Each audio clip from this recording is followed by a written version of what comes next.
Hello everyone, can you hear me? Yeah, all good. Thank you for attending today. So I'm Laricea, I head up the digital channels at an independent agency called Specialist Works.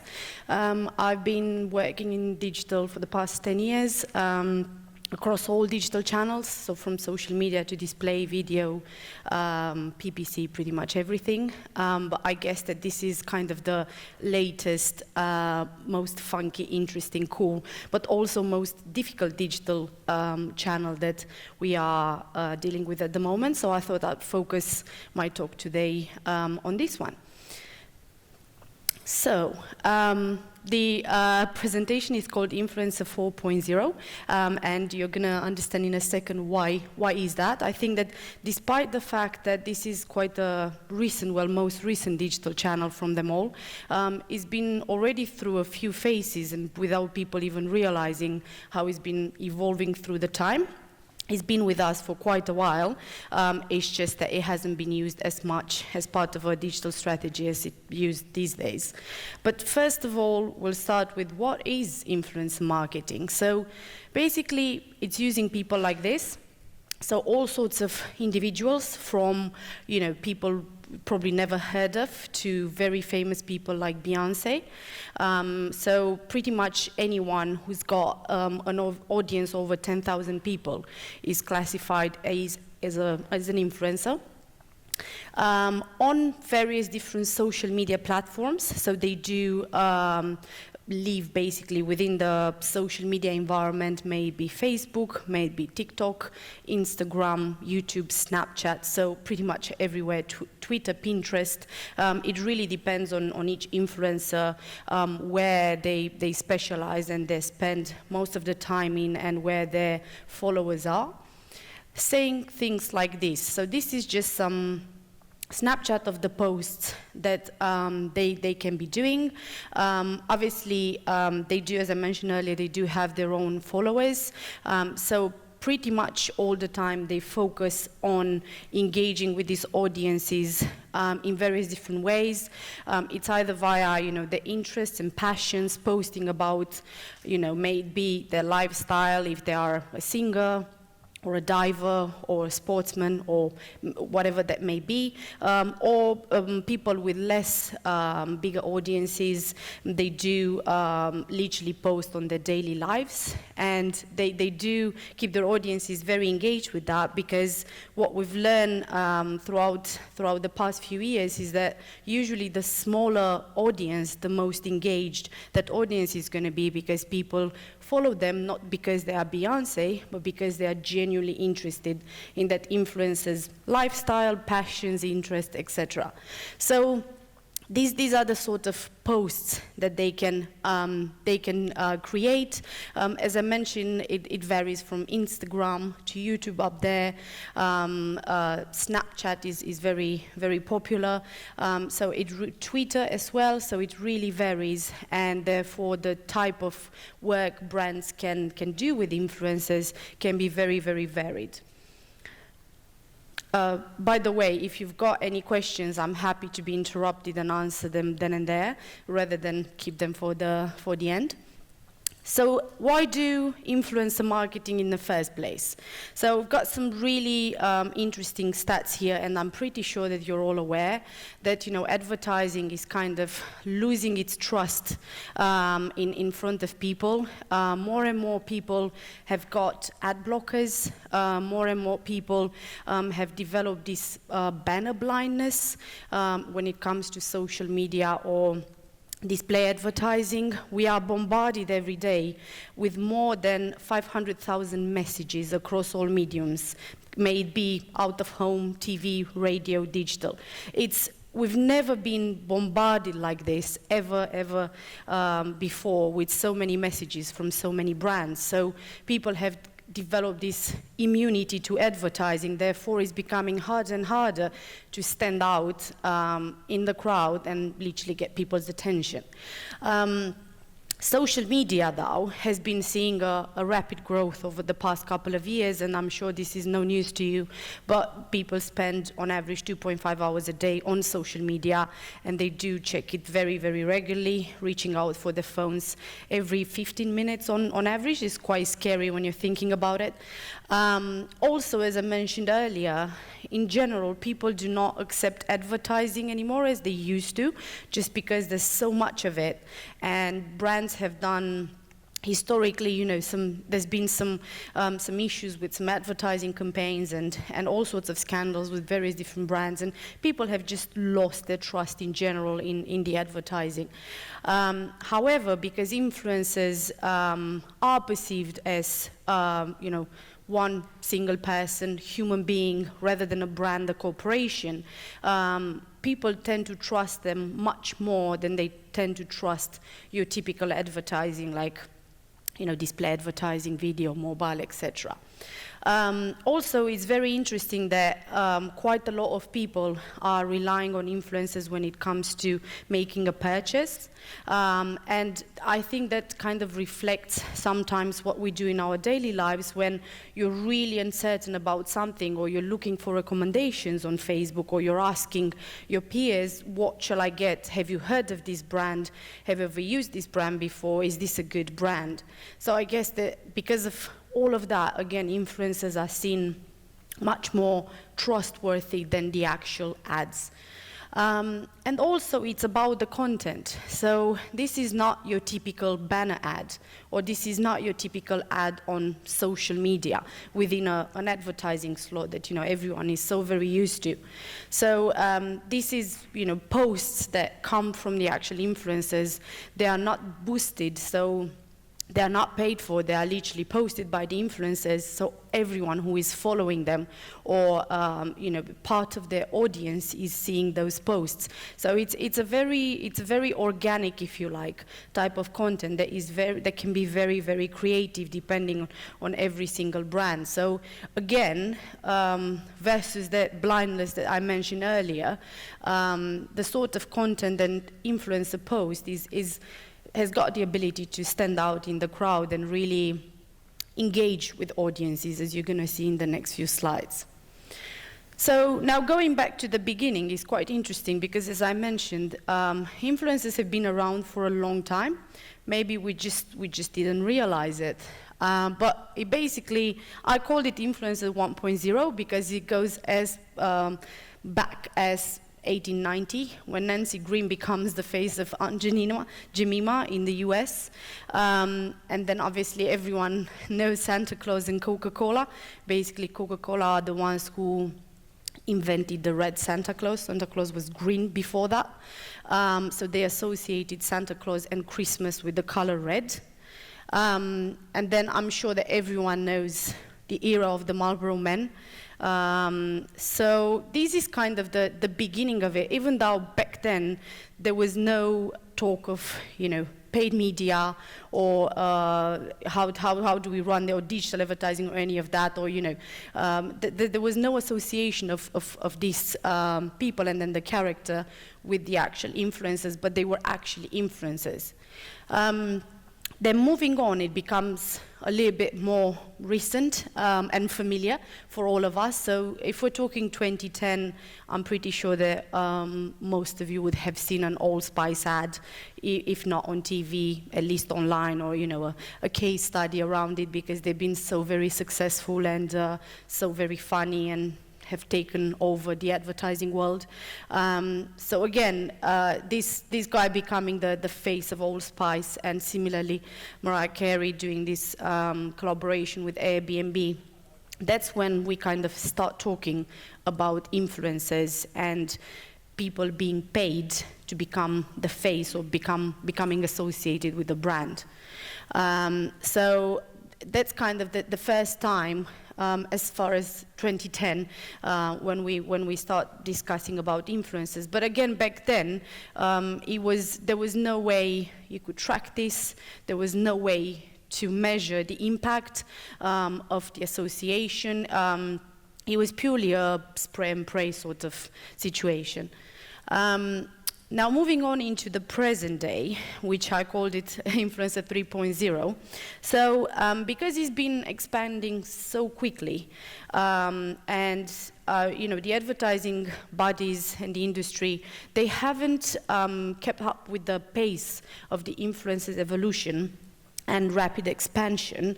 I guess there's still not enough rules in place when it comes to influencers.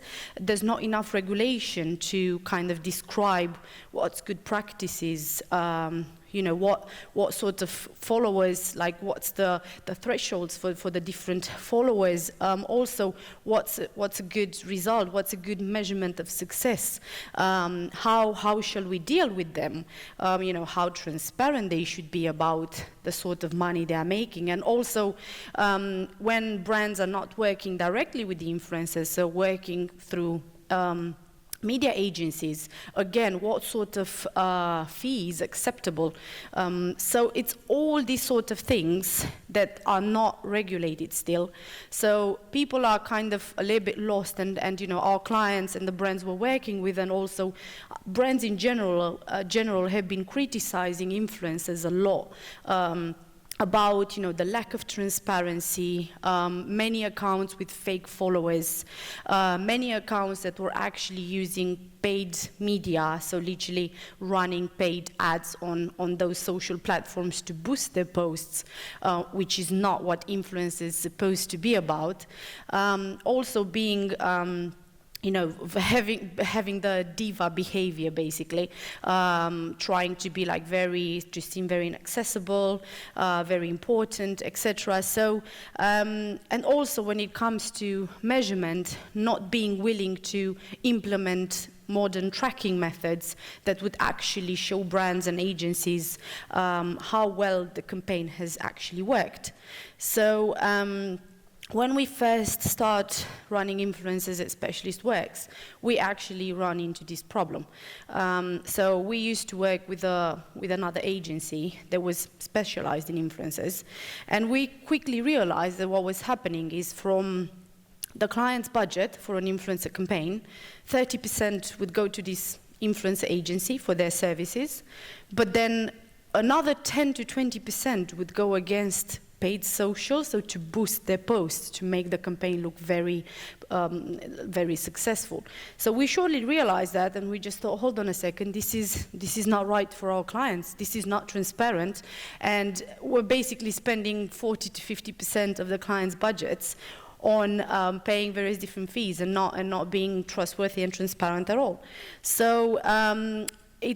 And I'm not sure if you've read in the news, but there's been a few scandals about this, and how influencer agencies and influencers put huge margins on top of their actual media buying. Therefore, a very much smaller proportion of the client budget goes into the actual campaign, into the actual organic post that they should be posting. So there's been a lot of scandal about that, and also about the fake accounts. So again, in the news over the past couple of years, there's been a lot of influencers called out with accelerated number of followers overnight, and really high unnatural engagement rates, etc. So fraud, like in all the other digital channels, has been going up massively. And again, because of that, brands have started really disengaging with this channel. To David's point that some people are saying that influencers are dead, is not gonna work anymore. However, if we look at the overall spend, brand spend with influence with this channel, this has been going up and up and up, and it's been exponentially year by year. And we also see that with our own client. More and more of our clients, even the more the ones who are not as brave as the other ones to try new channels, they want to be working with influencers because it's perceived as being cool and interesting, and new ways of getting to new audiences, and not necessarily just the younger audiences, but more and more of the 40 plus are now across all platforms, not just Facebook, Instagram as well, TikTok, and all the other platforms. So this has been seen as a great way of just escaping your usual advertising on banners, your usual TV advertising, etc., etc. So this is just an example of a really, really bad post. So I would say that this is not how you should do influencers. Basically, I don't know if you can read this, but this particular influencer is saying, hey friends, I'm teaming up with Boxwater to share the message for every repost within hashtag retree, they plant 2 trees. Not to mention, they're awesome looking. So what I'm going to present you in the next few slides is that this is not how it should work. This is pure advertising, and it makes no difference from a display ad that you would see across the internet. What we believe in is basically influencer marketing can be different and can still be authentic and can still look interesting and cool and interesting and engaging, completely different from your usual banners that you see these days across the web. But what that means, and that's my Influencer 4.0 proposal, so basically the next step, we need to clarify a few points, which is clear goals. So no campaign, it doesn't matter if it's influencers or display advertising or any advertising campaign shouldn't go ahead and shouldn't run without clear goals. And as I mentioned, in the past few years, there's been many campaigns that have gone ahead just because brands wanted to run with influencers, but they didn't really know what they're trying to achieve with that. So what's their measurement of success? Then the next step is effective measurement. So once you've got your goals set up, how are you going to measure them? What sort of tracking have you got in place to actually measure how that worked? Data-driven planning, which is a funny one because you would expect that from all digital advertising to be data-driven. However, influencers is the digital channel that's the worst at using a data-driven approach, and it's basically based most of the time on, oh, we really fancy this person because they look nice and they've got similarities with the brand and the tone of voice, but people do not look at more in-depth details in terms of data, and we're going to touch on that in the next few slides.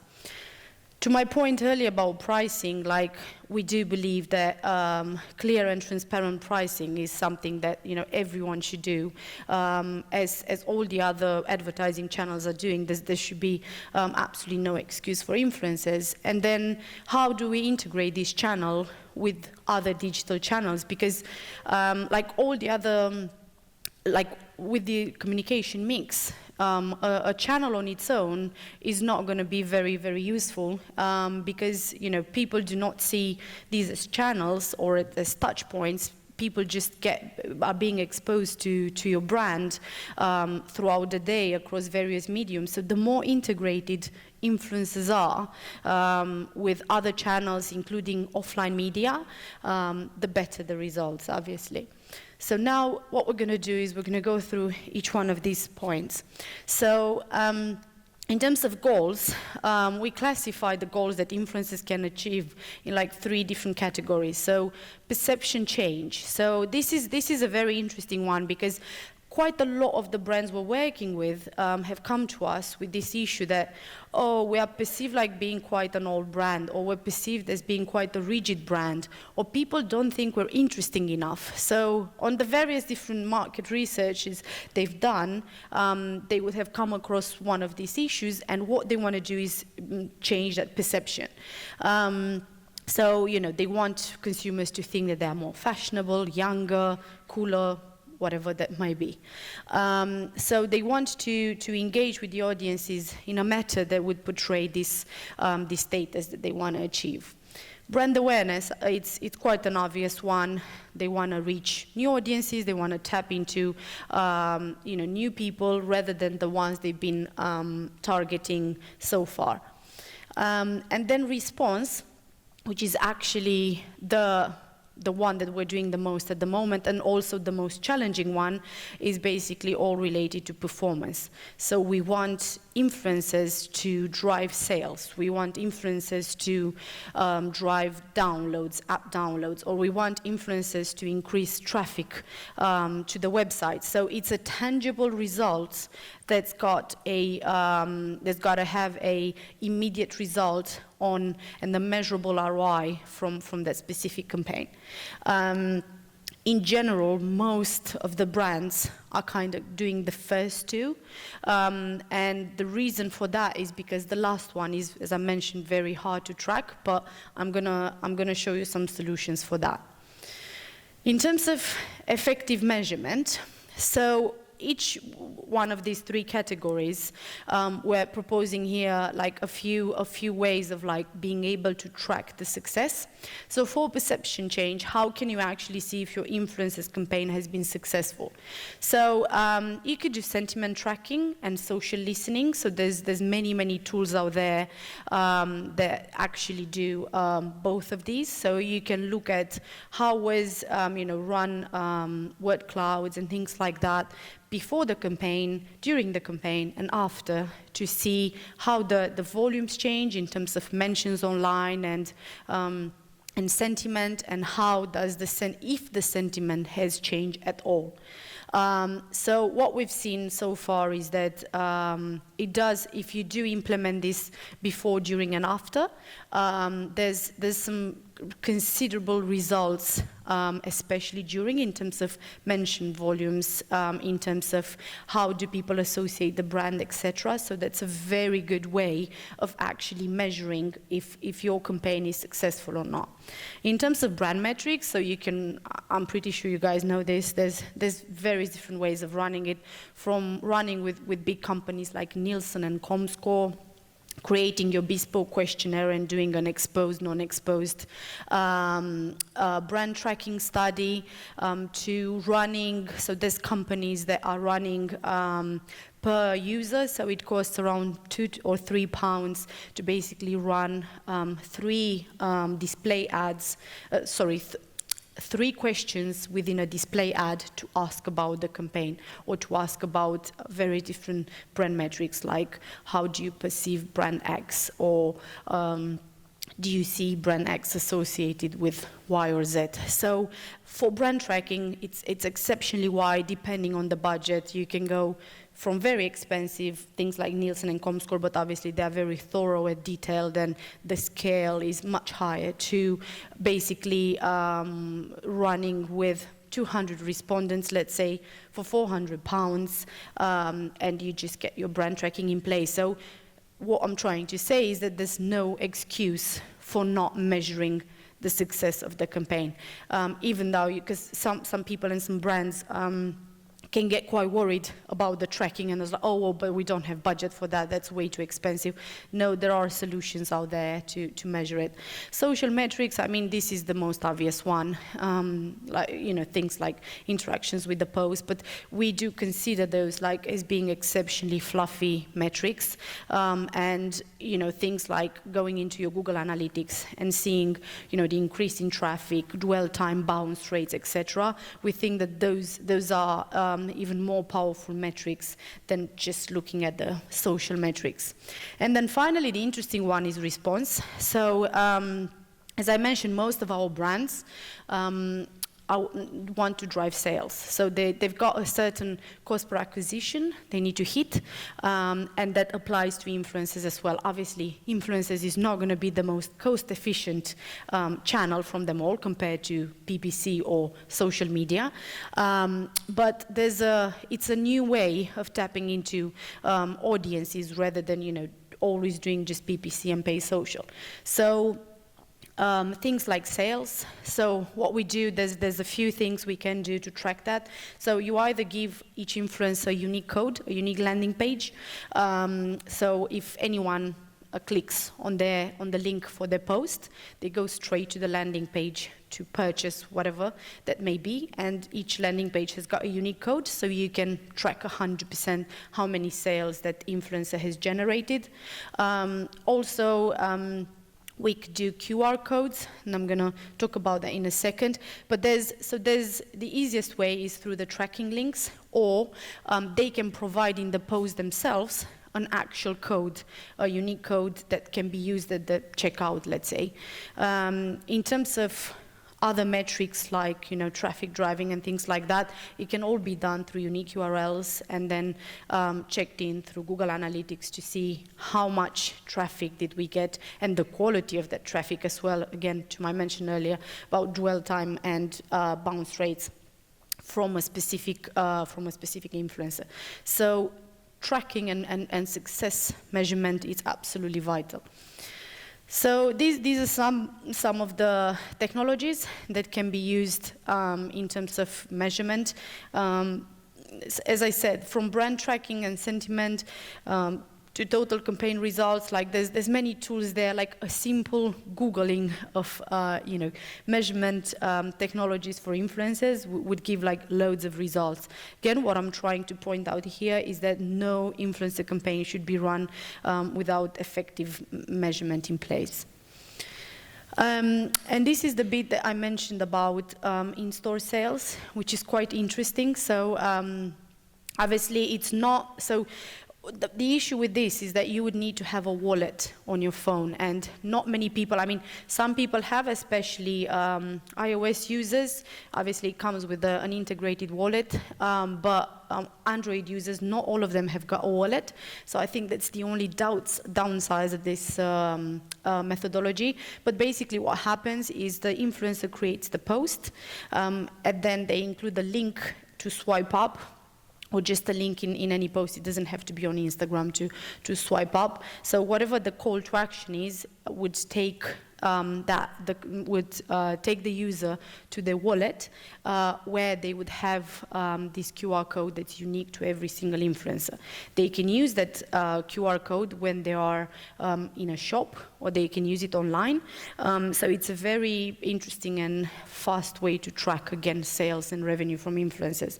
So this has been very successful for us. We've got quite a lot of fashion brands, so we're working with Boohoo, Pretty Little Things, Nasty Gal, Y Company, and this works exceptionally well for fashion brands because it goes straight into the wallet, and people can use it in the store or online, and is very nice and easy to track and measure. Moving on to data-driven planning. So this is where I was mentioning that usually when people are when agencies and brands are selecting influencers, they do a quick search, and most of them might not have the right platforms to use it. So there's quite a few platforms out there that allow you to have a look at quite a lot of influencers. So we use Julius, which just has like a massive number of influencers, who also have, apart from geography and audience size, etc., they also have engagement metrics, which we find very, very interesting. And by engagement metrics, I'm not referring to the fluffy likes and comments on posts, but we're talking more about clicks to sites, and then a pre-landing engagement rates from Google Analytics. So it's a very thorough platform, but there's many others there.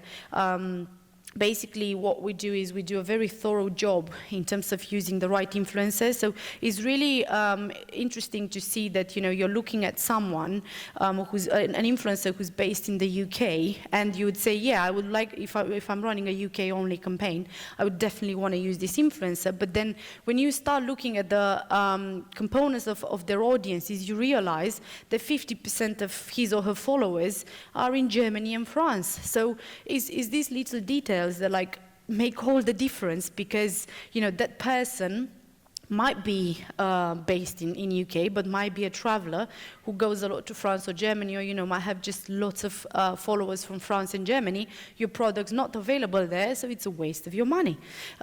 So being very careful with who you're picking, and what's the audience size, what's the geography, what's the engagement rate, etc., is absolutely crucial.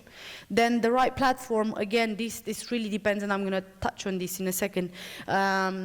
it really depends what you're trying to achieve. Some platforms, some social media platforms are better at achieving different things. If we're talking, remember the three sort of KPIs you could get: perception, change, awareness, and response. Different platforms are better at achieving those KPIs than others. So again, like whatever you're trying to achieve really needs to match with the platform you're going to choose, rather than just fencing on being on Instagram or TikTok. And then the right messaging, so this is vital. So it's obviously all about your creative message and how engaging it is, and how it's going to stand out from the crowd, and also how natural it is, because the ad that I showed you earlier on, that was not natural. That was, like any other ad you would see on the internet. Whereas if an influencer is genuinely believing in the product and liking the product, they would post it in a way that's not dictated by the brand, but it would show and reflect the same sort of tone of voice and style they are using on the daily basis when they are posting about whatever they are posting. In terms of selecting the right influencers, so we categorize influencers in like 3 different groups. So we've got the awareness builders, which is like influencers with really, really big follower numbers. This can go to, this can be like TV stars, film stars, celebrities, things like that. And they are the most problematic ones in terms of negotiations as well. Volume drivers are people with followers between 200 and 800K. So still very big, but not as big and famous as the awareness builders. And then the efficient stars, we call them efficient stars because, as I mentioned earlier, we found that the smaller the audience is, the most engaged the audience is. And for most of the campaigns we've seen so far, is the efficient stars who usually drive the best results from everyone else. But again, I'm going to touch on how do we choose these depending on the KPIs. Selecting the right influencers, as I mentioned, like it's really crucial to check the followers. So are we seeing a massive follower increase in the past, I don't know, few weeks, or is there a period where they had a spike in the number of followers? Obviously that's alarm bells, because a natural, like a human being, a non-fraudulent influencer would have grown their followers across, a few months, a few years. So any spikes, any of that, that's no good. Shouldn't really be using the influencer, and perhaps report that account. Again, to my point earlier, that an audience that matches your audience. So, depending on the KPI, if you want to be more inspirational, you need to choose influencers that are very similar to where you would like the brand to be. Or, if your brand has got a certain tone of voice, you just need to check and make sure that that matches, that there's no, that you don't look like a hypocrite, basically. So you can't really choose an influencer who's been flying around the globe by plane for the past 2 weeks if you're an environmental brand or talking about environmental issues, because that doesn't make any sense. So it's very, very important to kind of match that, because otherwise people are very quickly to comment, and you can actually create brand hate rather than brand love. Contextual relevance, again, that's vital in terms of, what's the influencer talking about, what's your brand like, and what sort of interesting topics you can bring to engage with the influencer's audience. Engagement rates that are over the industry average. So this depends on the platform you're using for selecting the influencer. As I mentioned earlier, there are platforms that give you that provide, the influencer all the details and also the engagement rates. And again, we've got a problem here, because the industry average, I'm saying that, but what we've been using is actually our own benchmark, because there is no industry average. We are, working with the IABs in the UK to kind of trying to push them to create a set of standard rules for influencers as well, because, we've got industry benchmarks for display advertising, we've got it for video, we've got it for viewability, we've got it for all this, for social media, but we don't have it for influencers. So when I say industry average here, it's basically our own campaigns and our own learnings on what's a good result. So that's a very, very tricky one. So some platforms would give you some, but it's kind of very hard to establish that.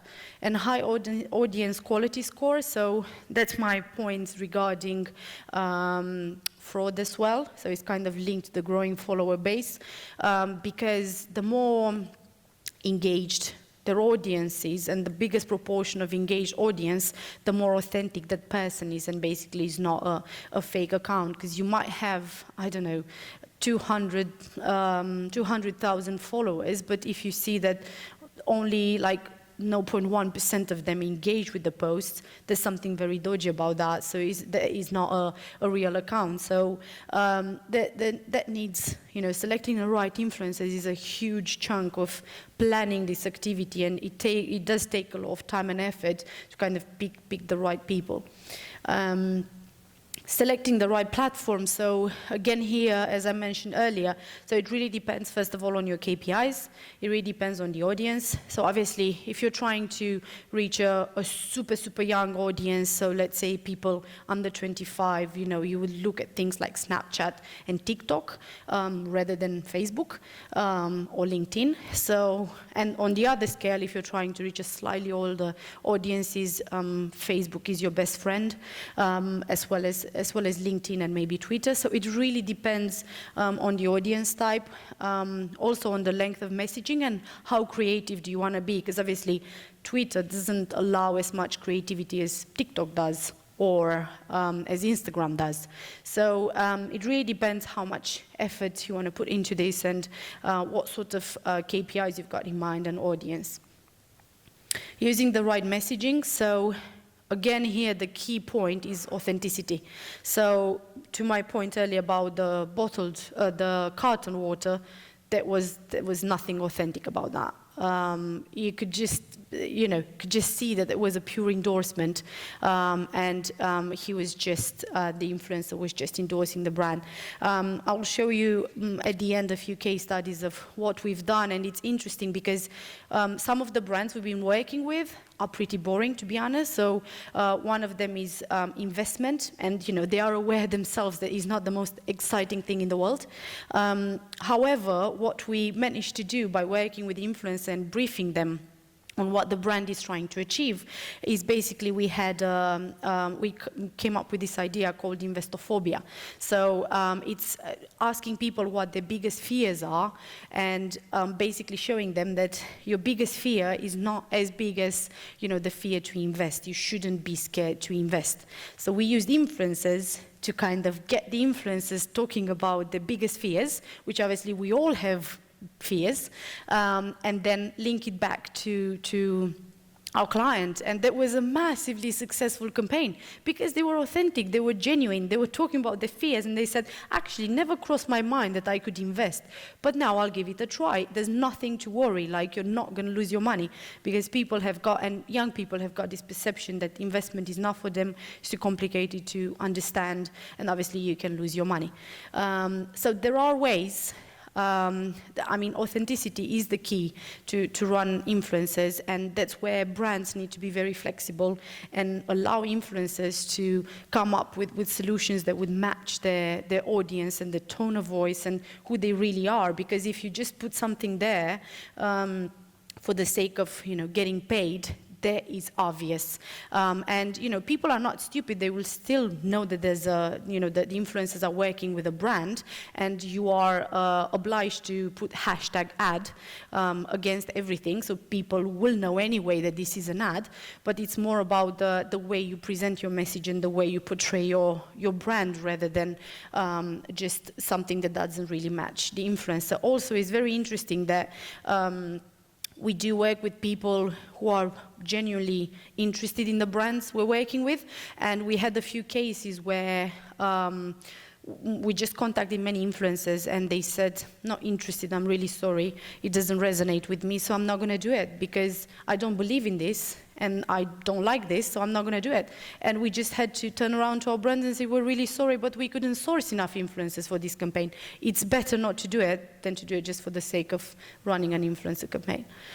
So if you do want to change perception, this is just a quick recap of the three KPIs. So we were suggesting in terms of, if you remember, the three types of influencer audiences. So for changing perception, volume drivers and efficient stars, so the middle and the smaller ones are best to do that. And in terms of, you know, changing perception, it's all about that engagement and the tone of voice and how you're portraying your brand in front of their audiences. For increased brand awareness, as you would expect, we would suggest the awareness builders, so the more famous influencers at the top, and obviously platforms where percentage of impressions to followers is highest, so things like, you know, Facebook or YouTube. Those are brilliant for really high awareness, so increasing awareness. And as I mentioned earlier, like there's brand studies available for every single budget, so it is trackable. And then generating the response, as you would expect, we're talking about the smaller ones. As I mentioned earlier, they are the best at driving results. And the volume drivers can support the smaller ones in terms of volume. So working with influencers, they've got a higher number of followers to expand that reach. But here, it's usually advised to kind of include an offer or an incentive, which if it's a promo code or a QR code, it's very, very easy to track back to see how successful your campaign was. And as I mentioned, like pixels, if not QR codes, pixels that would, you know, link back to your GA is the best way to track an actual performance campaign from influencers. So I mentioned, don't expect better results than PPC or social media, because it's not going to happen. It's just a new way, a new channel to reach out to new audiences.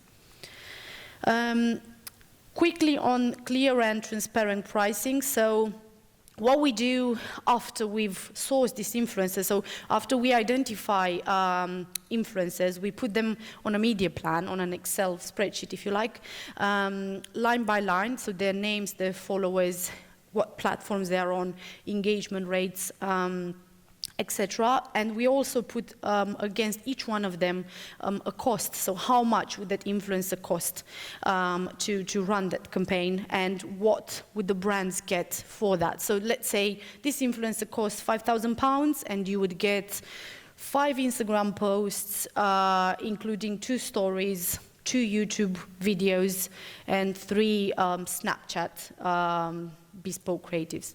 So this is the kind of expectation that, I mean, it's not expectation, this is where we set ourselves as a benchmark in terms of levels of details and transparency that we would give our clients for running influencers, and then separate line for any other media costs. So if the brands want to boost these posts, so to put money to run it as a social ad or to boost it, that's absolutely no problem, but that needs to be reflected as a separate line. And similarly for any agency costs. So what's the percentage that's going to come to us as a media agency for doing all this work? And the most important, the critical bit is negotiating with the influencers. So after the client has agreed on this media plan, on this Excel spreadsheet, we go ahead and we start contacting influencers. And that's where the hard work comes in, because they're trying to push to be paid as much as possible, and especially if you have to deal with the brand awareness builders, so the very famous people, you'll start going through personal assistants and all sorts of weird requests in terms of what they can do when they're available, when they're not. They can be absolute divas. The more you go to the top, the harder and harder it gets. So that's the hard bit. So some of them would say, no, we don't want to work with this brand, not interested, not believing in it. Others would say, yes, this is a lovely idea, I would love to do that. So we will probably end up with much less than we initially proposed. That's why we usually propose 40% more influencers than we would require, because we know that some of them would not believe in the product and drop out. And at the end, we just end up with a number of, I don't know, between 5 to 100, 200 influencers, even 300 influencers. They would have accepted, and we would have agreed on the costs and how many posts and what sort of materials the brands would get on the back of that. And then finally, campaigns integrated in the wider mix. So there's a number of ways. So especially Works, we've got all channels. We're doing offline media as well. So what we've done here is, as I mentioned earlier, you can boost the post in social media. So I actually have paid social ads, which you can use, or you can retarget YouTube influencer viewers. So let's say you've picked an influencer who's got a big following on YouTube. What you can do is once that first post is out, you can retarget everyone who has viewed his video with a paid ad, basically. So that's a very nice integration there. Also, you can run it alongside affiliates.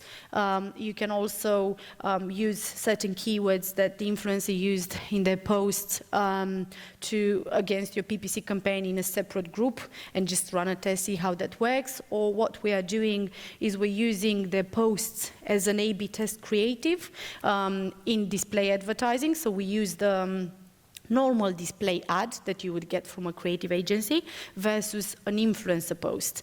And it's very interesting because so far we've seen that the influencer post works much better and gets much higher results than your normal ad.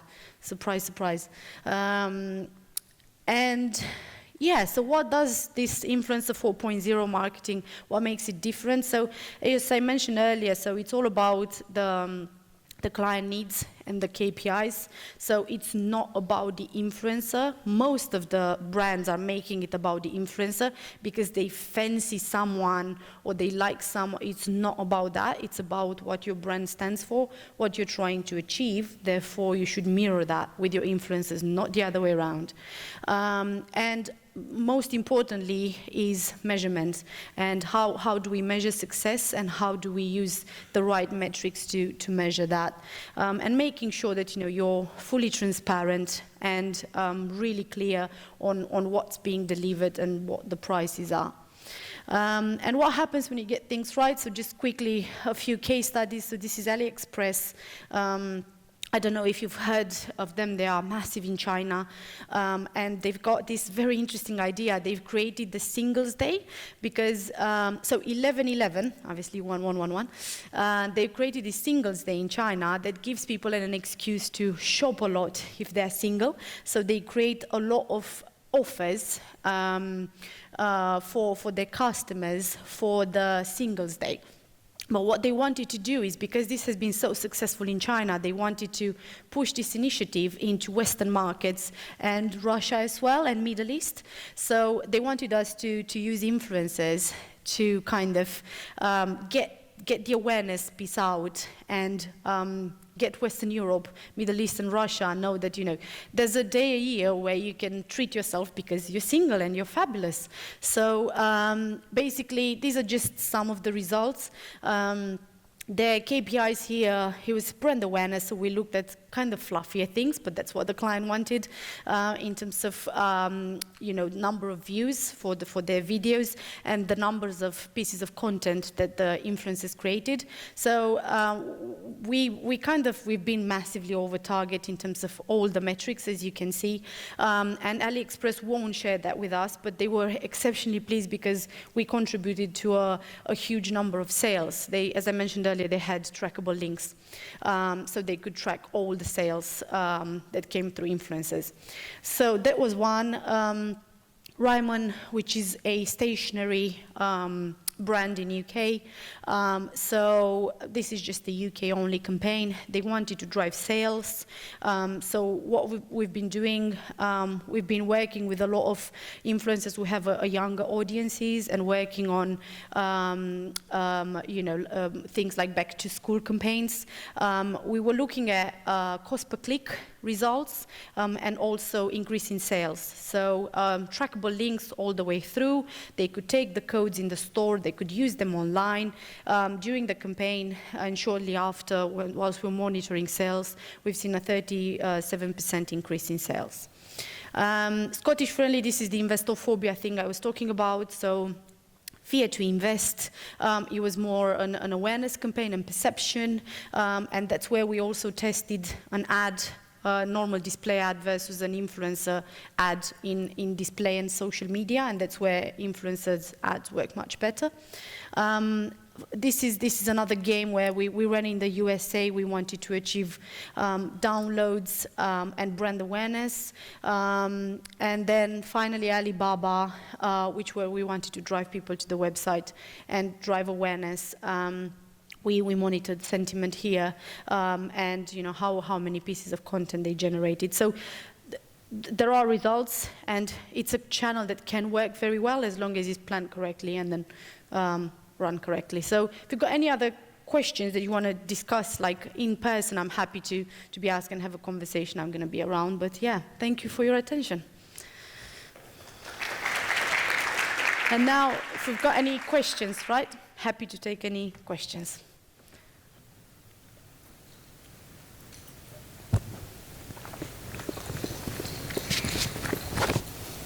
Amen.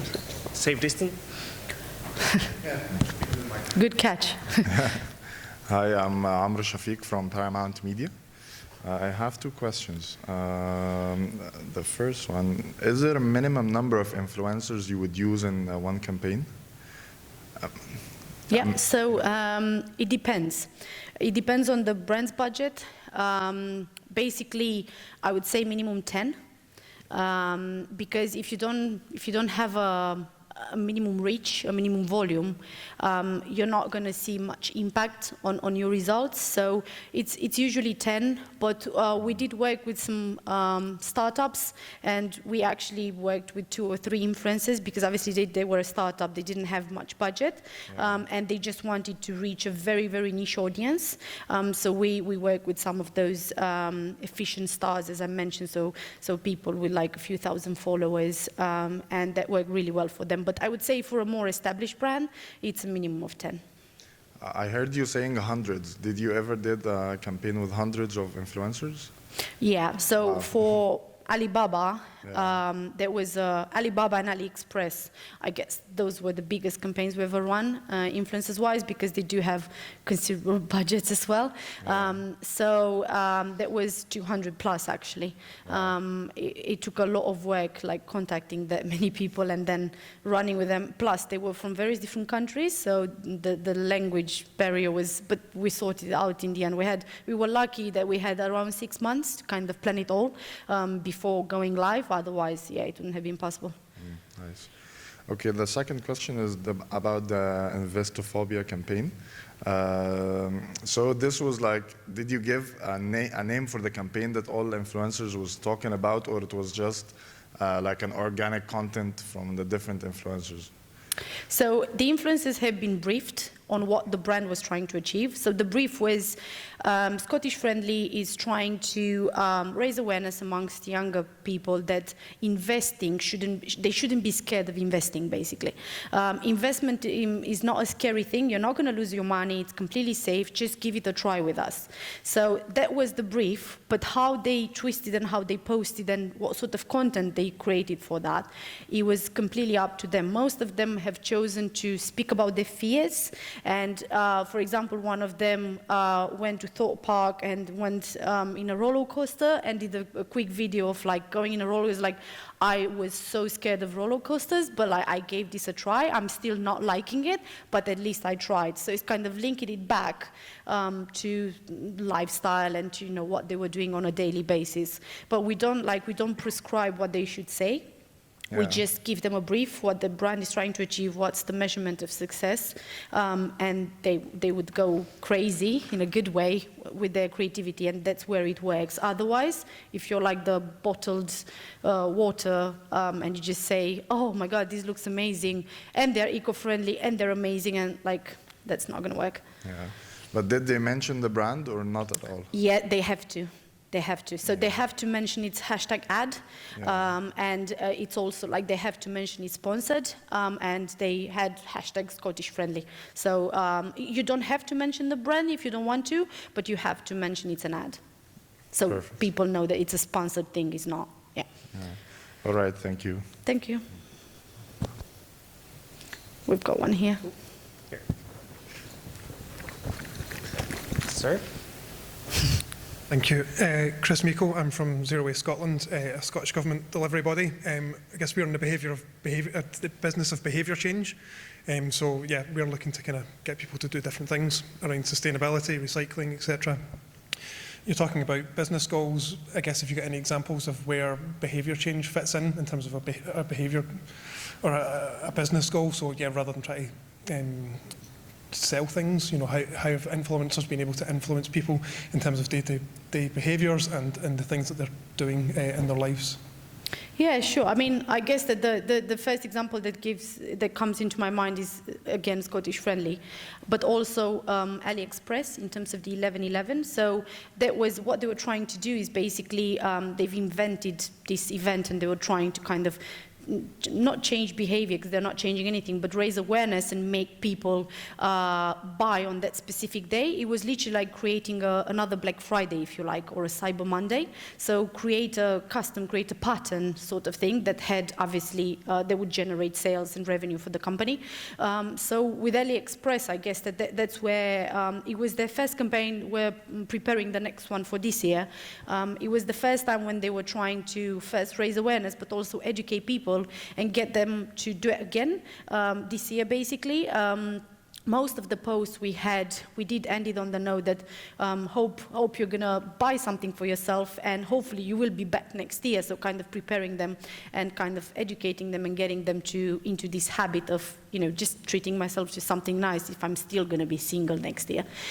So that was one example, and then Scottish Friendly is massive change of behavior, massive. So as I mentioned, they were looking at like what percentage of their audience and their customers were young people, and it was exceptionally low. So I think it was under 5%. Just because there's no awareness and people are scared. Obviously, people don't have as much money as they have in later life. So there was a massive change of behavior that obviously would hopefully lead to sales and people start investing with Scottish Friendly.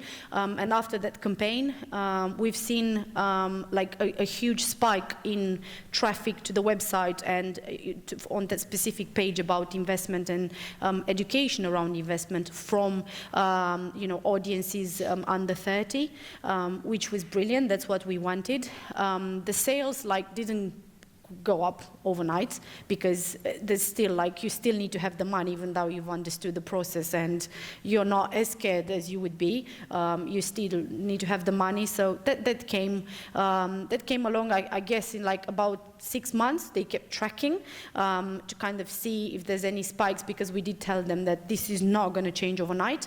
You do have a change in behavior, but then people are not going to turn around and invest in a second. This is a long-term process. So we keep tracking and looking at, the percentage of audiences who are start investing for the first time, and that percentage went up. I can't tell you by how much because they won't tell us, but they were very pleased about the results. Oh, one more. I think that's the last one. Sure. Oh, very good catch. Thank you. You mentioned about engagement, right?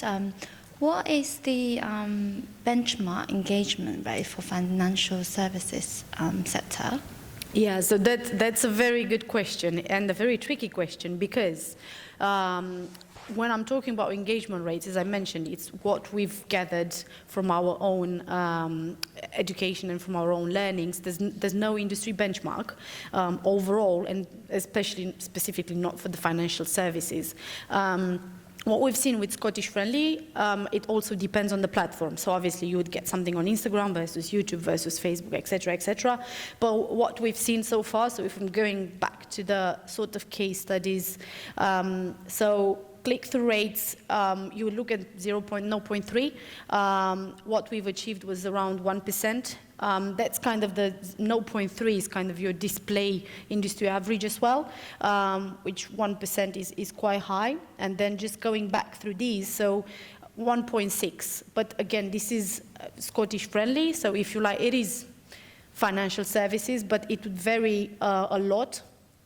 All we did with them was Instagram.